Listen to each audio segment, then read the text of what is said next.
ये भांग का बिजनेस करने वाले मैट रिडल के प्लान्स थे डब्ल्यूडब्ल्यूई में मैकिंटायर के साथ जो उनकी टीम बन रही थी ना, तो एक्चुअल में मैक रिडल करके मर्चेंडाइज में निकलने वाली थी, डिजाइन वगैरह सब कुछ हो गया था। लेकिन फिर ये जो चीज हुई मैट रिडल के साथ, जो उन्होंने अपना एयरपोर्ट में कांड किया और उसकी वजह से उनको कंपनी से रिलीज कर दिया। ये भांग का बिजनेस करने वाली बात मैं क्यों बोल रहा हूँ, उसके लिए अगर आपने कल की वीडियो देखी होगी तो आपको पता होगा। तो मतलब सीरियस प्लान्स थे, और जब डब्ल्यूडब्ल्यूई को लगता है ये चीज हम इससे ज्यादा टॉलरेट नहीं कर सकते, तो फिर उसको वो निकाल देते हैं, और वो चीज मैट रिडल के साथ हो गई। अब जो भी उन्होंने किया, इन रिंग टैलेंट तो बढ़िया ही लगते थे डब्ल्यूडब्ल्यूई में, बाकी उसके बाहर के कांड तो फिर वो चलते ही रहते हैं। Okay, hello chatters, my name is Rohit and you are watching wrestle chatter.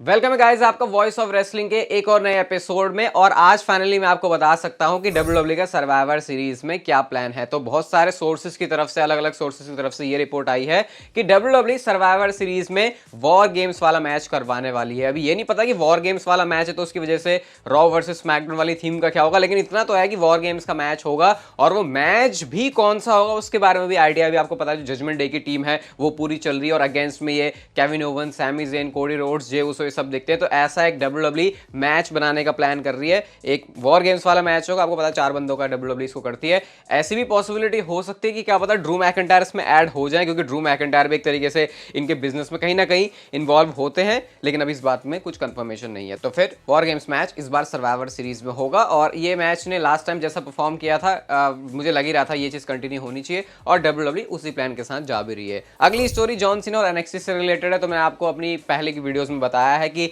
NXT को कैसे डब्ल्यूडब्ल्यूई नेक्स्ट लेवल पे लेके जाने वाली है नेक्स्ट वीक, क्योंकि वहां पर John Cena, Cody Rhodes, Paul Heyman, इसके साथ साथ आस्का, पूरे मेन रोस्टर वाली फील आने वाली है एनएक्सटी में। तो इसके ऊपर जॉन सीना ने रिएक्ट किया, और वो एनएक्सटी वाले जो चैंट है उसको लिख रहे हैं, और साथ में कार्मेलो हेस को बोलते हैं कि थैंक यू यार मुझे अपॉर्चुनिटी देने के लिए कि मैं एनएक्सटी में। एक तो मुझे समझ में नहीं आता ये जॉन सीना हर किसी को ये क्यों बोलने लग जाते हैं कि थैंक यू तुमने हमें अपॉर्चुनिटी दी। मतलब हम्बल है नेक्स्ट लेवल के जॉन सीना। उसके बाद वो कहते हैं भाई नेक्स्ट जो ट्यूसडे है उसको जरूर देखना, क्योंकि वहां पे मैं आने वाला हूं। तो अगला वाला शो तो मस्त जाने वाला है। 1 मिलियन से ऊपर जानी चाहिए यार। रेटिंग्स नहीं जाएगी तो ऐसे बुरा सा लगेगा थोड़ा कि यार इतने सारे एफर्ट्स करे, मतलब मुझे तो क्या ही लेने देना, मेरे घर कौन सा पैसे आ रहे हैं। लेकिन फिर भी एक उसके हिसाब से होता है ना कि हाँ क्या बार सेट किया उन्होंने। तो आई है पहले भी, देखते हैं इस बार नेक्स्ट वीक जो होने वाला है उसमें व्यूअरशिप रेटिंग्स कितनी आती है। रोमन रेंज के बारे में बात करते हैं तो 14 अक्टूबर का वो दिन होने वाला है जब वो एक लाइव इवेंट के अंदर कंपीट करेंगे, और अब तो रिटर्न के भी काफी नजदीक हैं हम रोमन रेंज के। तो अभी रेसलटिक्स ने ये बात बताई है कि रोमन रेंज के आने की वजह से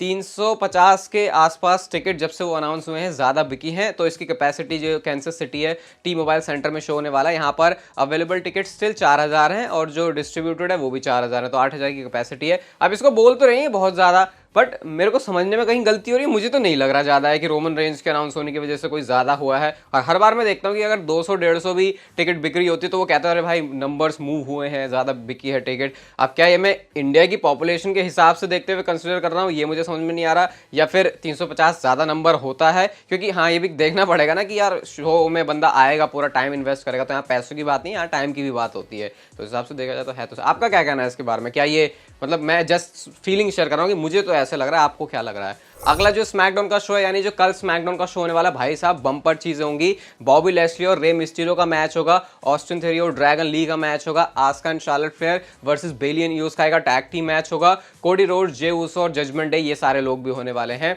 स्मैकडाउन में। तो ये तो स्मैकडाउन कल का शो भाई बिल्कुल भी मिस नहीं कर सकते। फास्ट लेन से पहले डब्ल्यूडब्ल्यूई पूरी जान झोंक देगी अपनी की एक बढ़िया मस्त वाला शो दें, ताकि ज्यादा से ज्यादा जो हाइप है वो fast lane premium live event के लिए बन सके। अगली स्टोरी की तरफ गाइस हम लोग चलते हैं, और ये आपको हिला देगी। कल वाली वीडियो में मैंने आपको बताया था, वैसे अपने व्हाट्सएप चैनल पे मैंने इसको पहले ही शेयर कर दिया था। तो और यार वहाँ की चीज़ें बाहर मत किया करो, देखो वो प्राइवेट अब मैंने रखा है वो 24 घंटों के लिए, तो उसको वैसे ही रहने दिया करो, वरना फायदा नहीं होगा फिर उस चीज़ का भी। खैर अपनी चीज़ों के ऊपर वापस आते हैं। तो सऊदी अरेबिया के लिए डेव मेल्जर का ये कहना है, जो क्राउन जूल होने वाला है वहां पर रोमन रेंस और जॉन सीना का मैच हो। नहीं भाई सिर्फ मैं नहीं बोल रहा, ये डेव मेल्जर कह रहे हैं कि करंटली डब्ल्यूडब्ल्यूई वहां पर इस मैच को प्लान कर रही है। मतलब जॉन सीना ने यानी कि अपने बम के शो पर जो बात बोली थी कि उनका अनफिनिश्ड बिजनेस है, वो देख के तो ऐसा लग रहा था कि चलो डाउन द लाइन हो सकता है कभी ये मैच डब्ल्यूडब्ल्यूई कर दे। स्टिल पॉसिबिलिटी उन्होंने ओपन रखा, क्योंकि जॉन सीना इंटरव्यू में आए थे बम्प के शो पर, और वहां पर सवाल भी ऐसे डाले जाते हैं जो कि स्टोरी लाइन से कनेक्ट किए जा सके, क्योंकि ऑब्वियसली सारे काम करने वाले डब्ल्यूडब्ल्यूई के ही हैं। तो है तो एक तरीके से वो टॉक शो इंटरव्यू वाला है, लेकिन वहां पर सवाल जवाब वही होते हैं जिससे WWE को हेल्प मिल सके या फिर बज क्रिएट हो सके। तो जॉन सीना ने ये कहा था। अब डेव मेल्जर कह रहे हैं कि रोमन रेंस और जॉन सीना का मैच होगा, और शायद इसी वजह से हम लोग देख रहे हैं कि ये जो जॉन सीना है इनको इतना ज्यादा इन्वॉल्व कर रहे हैं ब्लड लाइन के अगेंस्ट में, क्योंकि तभी तो Jimmy Uso and solo Sikoa के साथ उनका फास्टल में मैच होने वाला है। तो एक बार फिर से ये इनका मैच होगा, तीसरा मैच होगा, मतलब तीसरी फ्यूड इसे कह सकते हैं। एक बार वो नो मर्सी के टाइम पे हुई थी, उसके बाद अभी हमने समर स्लैम में देखा, और अभी तीसरी बार अभी डेव मेल्जर ऐसा कह रहे हैं। पता नहीं ये चीज होती है या फिर नहीं, वो तो चलो आपको चैनल पर पता चली जाएगी, लेकिन हाँ चैनल पर आपको भाई 10-15 दिन कुछ और भी बहुत तगड़ी चीज पता चलेगी, उसके लिए मुझे आप लोगों का साथ चाहिए। तो हर वीडियो देखने आना जरूर, ठीक है। और हाँ, चैटर्स चिल सेशन का भी जो नेक्स्ट एपिसोड है वो भी बहुत जल्दी आ रहा है। पहला मैंने सांगा के साथ किया था, उसके बाद आप कह रहे थे भाई भूल तो नहीं गए, तो नेक्स्ट गेस्ट भी हमारा रेडी है। तब तक थोड़ा सा अगर आपको प्रेडिक्ट करना हो तो कर सकते हो, उसके बारे में सारी डिटेल्स आपको धीरे धीरे चैनल पे पता लगती रहेंगी। कायरी सेन के बारे में बात करते हैं, तो आपको याद होगा अगर आप चैनल पर काफ़ी टाइम से जुड़े हुए हो, वैसे तो 6 साल हो गए, लेकिन इसमें से कभी से भी पिछले 2-3 सालों से जुड़े हुए हो, तो कायरी सेन के बारे में उन्होंने अपना कॉन्ट्रैक्ट 2021 में आई गेस रिन्यू नहीं किया था। उन्होंने कहा था कि वो अब ज़्यादा सेफ रहना चाहती है, लेकिन पता नहीं वो कैसा सेफ रही, क्योंकि उसके बाद NJPW में जाके तो उन्होंने दबा के रेसलिंग करी, और अब ये रिपोर्ट आई है उनके बारे में कि वहाँ से भी अब वो अपना टाटा गुड बाय कर रही है और अब वो वापस से WWE कंपनी में आ रही है। और हो सकता है 2023 एंड होने से पहले नवंबर के महीने में ही कायरी सेन वापस आ जाएं। कबूकी वॉरियर्स ये काफ़ी मिलके आस्का के साथ मतलब हॉट टैग टीम रही है, तो ये अपडेट है कायरी सेन के बारे में। काफ़ी सारे लोगों ने इनको मिस किया था, तो ये तो मैं कह सकता हूँ जब कायरी सेन वापस आएंगी तो सोशल मीडिया पर तो तगड़ा वाला बज़ जरूर जनरेट होने वाला है। नेक्स्ट गाइस हम बात करते हैं WWE के आने वाले वर्ल्ड हेवीवेट चैंपियंस की तरफ, जो कि 2024 में WWE सोच के चल रही है। उसके कुछ नाम आए हैं सामने, रेसलिंग ब्लॉग की तरफ से ट्वीट है जहां पे ड्रू मैकिंटायर वो नेम है ऑब्वियसली, क्योंकि वो तो हमेशा ही मेन इवेंट सीन में रहेंगे। शिंसुके नाकामुरा का भी यहाँ पे नेम है भाई, तो शिंसुके नाकामुरा अब इस तरीके से दिखेंगे तो क्या पता वो चीज़ 2024 से पहले ही हो जाए। फिन बैलर भी है ऑब्वियसली, वो तो है ही मटीरियल। केविन ओवंस को भी WWE कंसिडर कर रही है, और गुंथर भी यहाँ पे एक नेम है। तो ये सारे नाम है जिनको WWE दिमाग में लेके चल रही है कि वर्ल्ड हेवीवेट चैंपियनशिप के अराउंड इनको घुमाया जा सकता है, इनके पास चैंपियनशिप ला सकते हैं। क्या इसमें से पहला नाम है वो जिसको आप चाहते हो भाई अभी बना दो, इसको हम अभी हमको चैंपियन देखना है। आई थिंक सबसे ज़्यादा जिसके पास वो चैंपियनशिप होनी चाहिए वो ड्रू मैकिंटायर है। पता नहीं क्यों मुझे ऐसा लग रहा है ड्रू मैकिंटायर के कंधों पर वो आएगी तो एकदम वॉरियर वाली फील वो देंगे। बाकी नाम तो सारे ही अच्छे हैं। डेविन प्रीस्ट के बारे में भी अपडेट है, जैसे मैंने आपको बताया था कि इस साल के एंडिंग के आसपास WWE इस चीज़ को टीज करेगी डेविन प्रीस्ट के कैश इन को, और अब ये पता चला है कि ये चीज़ की होने की पॉसिबिलिटी बहुत ज़्यादा है कि जो कैश इन है डेविन प्रीस्ट का वो अनसक्सेसफुल हो जाए, और इसकी वजह से वो जजमेंट डे से फिर कल्टी काट लें। अभी हमने देखा भी था कि पिछले कुछ एक महीना पहले ऐसा हो रहा था, बहुत ज़्यादा ऐसा लग रहा था अब डेविन प्रीस्ट जा रहे हैं, डेविन प्रीस्ट को रिप्लेस करके जेडी मैकडोना आ जाएंगे, लेकिन इन्होंने चैंपियनशिप जीती, उसके बाद सारा माहौल ही चेंज हो गया। लेकिन कभी तो हारेंगे चैंपियनशिप और कभी तो ब्रीफकेस भी कैश इन उनको करना पड़ेगा, तो शायद ये हो सकता है कि ये जो कैश इन है वो फेल हो जाए और उसकी वजह से जजमेंट डे से वो निकल ले, ऐसा कहना है ज़ेरो न्यूज़ का। अब देखते हैं ये चीज़ कितनी रियलिटी में प्रूफ होती है। प्लान्स भी चेंज हो जाते हैं, तो जस्ट अभी तो एक काफ़ी लंबा टाइम हो जाएगा, मतलब 1-2 महीना भी है, उसमें भी WWE बहुत खिचड़ी पका देती है। क्राउन जूल के बारे में बात करते हैं, नवंबर में होने वाला है।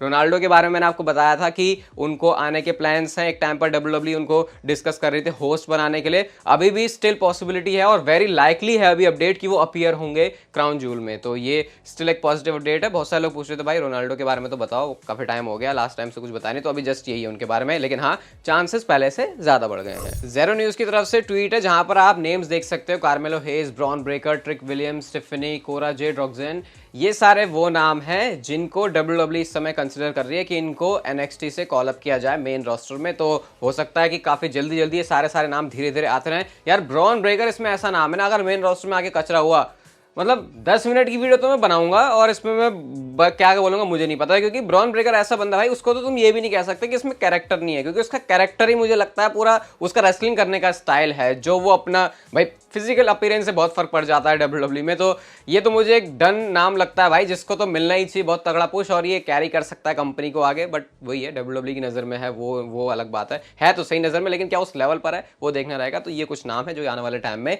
WWE के अंदर मेन रोस्टर में बहुत जल्दी आपको दिख जाएंगे। LA नाइट के बारे में बात करते हैं, तो ये तो आपको पता ही है कितने इस समय टॉप पर वो चल रहे हैं, हर मामले में उन्होंने अपना गेम बिल्कुल A वाला रखा हुआ है। तो LA नाइट के बारे में सारे फैंस ये सोचते हैं कि भाई इनको जरा जल्दी से मेन इवेंट स्पॉट में लेके आया जाए, लेकिन कहानी यहाँ पर हो सकता है कुछ डिफरेंट हो LA नाइट के साथ। रिपोर्ट का कहना ये है कि LA नाइट को WWE ये हो सकता है डायरेक्टली मेन इवेंट वाले स्पॉट में ऐसे ना लेके जाए, बल्कि पहले उनको मिड कार्ड में रह के किसी टाइटल से इंट्रोड्यूस करे, जैसे US चैंपियनशिप के अराउंड WWE LA नाइट को लेके जा सकती है, ताकि वो उनका एक लेवल सेट हो और उसके बाद सारे फैंस उनकी मतलब पता चल जाए कि हाँ भैया अभी ये जंप वाले स्पॉट पे आ गया, एंड देन उसके बाद वो सीधा मेन इवेंट वाले लेवल पे जाएंगे। बट उनके लिए एक बहुत बड़ा रिवॉर्ड है WWE के पास, और रिवॉर्ड है रेसलमेनिया 40 में एक बहुत बड़ा मैच। अभी कुछ पता नहीं है कि कौन सा वो मैच WWE LA नाइट के लिए प्लान करिए, लेकिन इस साल की रेसलमेनिया बहुत ज्यादा खास होने वाली है LA नाइट के लिए। कुछ स्पेकुलेशन करना चाहो अगर आप तो बता सकते हो। ऐसे मेरे दिमाग में कोई खास नाम तो आ नहीं रहा वैसे, सही बताऊं उनके लिए, क्योंकि क्या पता कौन सी पॉसिबिलिटी WWE बनाते, कौन सी स्टोरी लाइन उनके लिए तैयार करके रख दे वो। LA नाइट के बारे में बात चली रही है, तो LA नाइट और AJ स्टाइल्स के बारे में भी साथ में आपको एक चीज बता देता हूं कि ये तैयार हो रहे हैं रोमन रेंस के नेक्स्ट चैलेंजर्स के तौर पर। अभी क्योंकि इनको